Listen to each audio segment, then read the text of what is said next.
జగన్ ఎప్పటికప్పుడు చెప్తూ ఉంటాడు ఆ దేవుడు చూసుకుంటాడని. ఇప్పుడు నిజంగా తన కెరీర్ కూడా ఆ దేవుడే చూసుకోవాలి. ఎందుకు అంటే రాజకీయ నాయకుడు రాజకీయమే చేయాలి. వ్యాపారస్తుడిలాగాను లేకపోతే కనుక అదేదో వ్యవహారాలకు సంబంధించినటువంటి కార్యక్రమంలాగా కూడా చేయకూడదు. అది చేస్తే ఎలాంటి పరిస్థితులు ఫేస్ చేస్తాడో జగన్మోహన్ రెడ్డికి ఇప్పుడు అనుభవం అవుతుంది. అదేది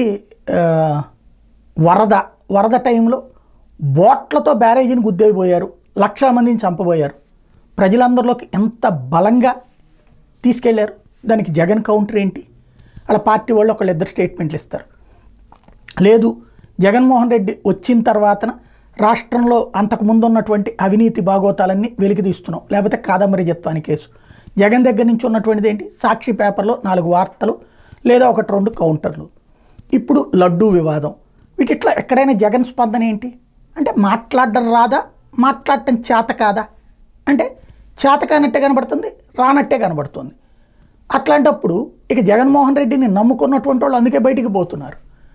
జగన్మోహన్ రెడ్డి రాజకీయ భవితవ్యాన్ని ఓ పక్కన ఎలక్షన్స్ ముందు అందరూ కలిసి దెబ్బ కొడితే, తన సోదరు కూడా అవతలకి వెళ్ళిపోతే, తల్లి దూరంగా ఉంటే, ఇప్పుడు తన కెరీర్ మొత్తం రాజకీయ కెరీర్ మొత్తం వీధిని పడుతున్నా కూడా ఎప్పుడైనా ఆవేశం కసి వస్తే రాజకీయ నాయకుడు రోడ్డెక్కుతాడు, విషయం మాట్లాడతాడు, సూటిగా అడుగుతాడు, స్పష్టంగా అడుగుతాడు, నిలదీస్తాడు, పోరాడతాడు, తన మీద వచ్చే ఆరోపణలకి సమాధానం చెప్తాడు, ఎదుటి వాళ్ళ మీద ప్రత్యారోపణ చేస్తాడు, ఆధారాలు అడుగుతాడు. అదేమీ చేతకానటువంటిది ఏదో ప్రభుత్వ కార్యాలయం తరహాలో ఓ అధికార ప్రతినిధి వస్తారో ముక్క మాట్లాడతారు, లేకపోతే వాళ్ళ పేపర్లో రాసుకుంటారు.